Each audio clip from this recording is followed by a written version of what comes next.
السلام علیکم ورحمۃ اللہ وبرکاتہ۔ بسم اللہ، الحمد للہ والصلاة والسلام علی رسول اللہ وعلی آلہ وصحبہ ومن والاه۔ محترم ناظرین، حمد و صلوات کے بعد آج جو باتیں میں آپ کے سامنے رکھنا چاہتا ہوں وہ چھوٹے بڑے شرک سے بچنے کی دعا کے بارے میں۔ میرے دوستو،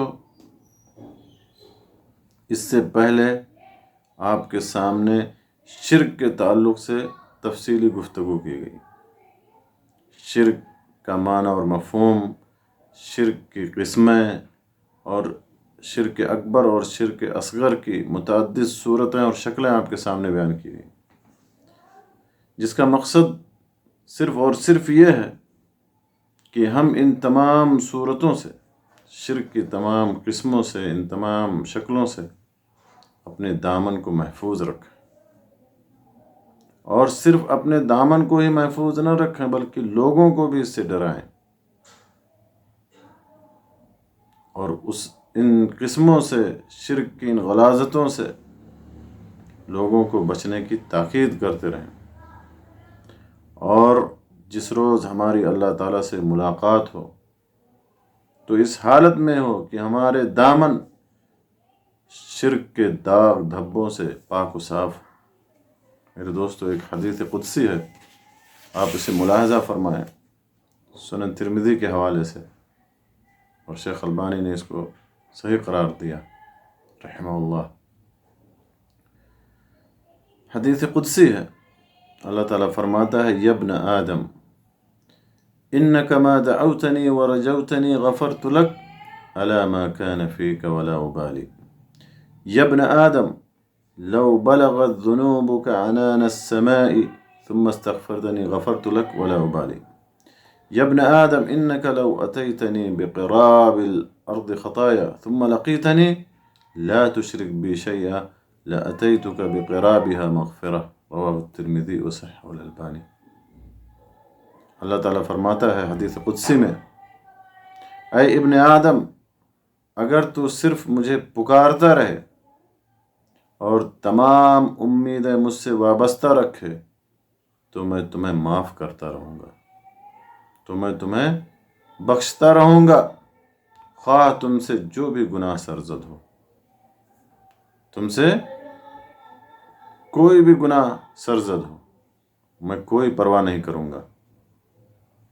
پھر مزید اللہ تعالیٰ فرماتا ہے حدیث قدسی میں: اور اگر تیرے گناہ آسمان تک پہنچ جائیں پھر تم مجھ سے معافی طلب کر لو تو میں تمہیں معاف کر دوں گا اور میں کوئی پرواہ نہیں کروں گا۔ مزید اللہ تعالیٰ فرماتا ہے اسی حدیث قدسی میں کہ اے ابن آدم، اگر تم میرے پاس زمین کے برابر گناہ لے کر کے آئے، پھر تمہاری مجھ سے ملاقات اس حالت میں ہو کہ تم میرے ساتھ کسی کو شریک نہیں بناتے تھے، تو میں زمین کے برابر تجھے مغفرت سے نوازوں گا۔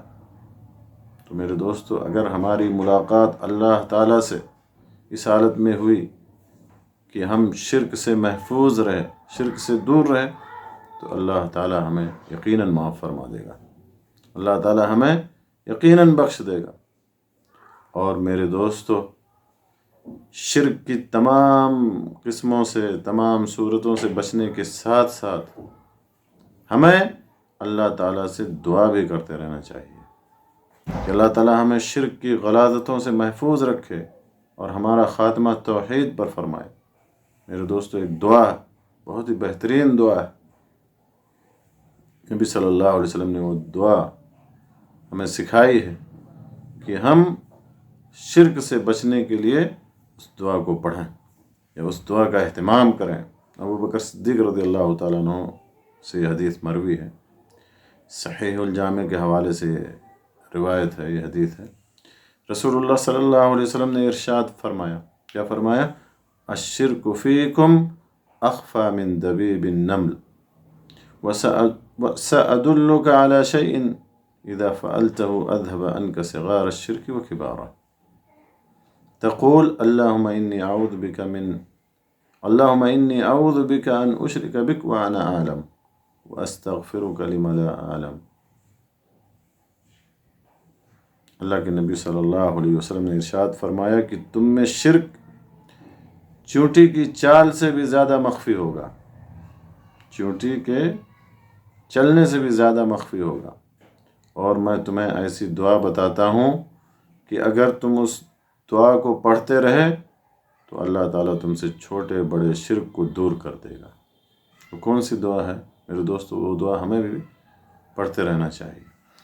تم یہ دعا پڑھنا، اللہ کے نبی صلی اللہ علیہ وسلم نے فرمایا کہ تم یہ دعا پڑھتے رہنا، اللہم انی اعوذ بک ان اشرک بک وانا اعلم واستغفرک لما لا اعلم۔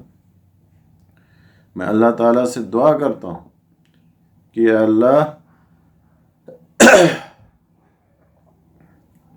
میں تیری پناہ میں آتا ہوں اس بات سے کہ میں تیرے ساتھ کسی کو شریک ٹھہراؤں اس حال میں کہ مجھے علم ہو، اور اے اللہ میں تجھ سے مغفرت چاہتا ہوں اس چیز کے لیے جس کا مجھے علم نہیں ہے یا جسے میں جانتا نہیں ہوں۔ تو میرے دوستو یہ دعا ہمیں برابر پڑھتے رہنا چاہیے، شرک کی تمام صورتوں سے بچنے کے ساتھ ساتھ یہ دعا بھی ہمیں برابر پڑھتے رہنا چاہیے۔ اللہم انی اعوذ بک ان اشرک بک وانا اعلم واستغفرک لما لا اعلم۔ اللہ کے نبی صلی اللہ علیہ وسلم نے فرمایا کہ اگر ایسا کرتے رہو گے تو اللہ تعالیٰ تم سے چھوٹے بڑے شرک کو دور کر دے گا۔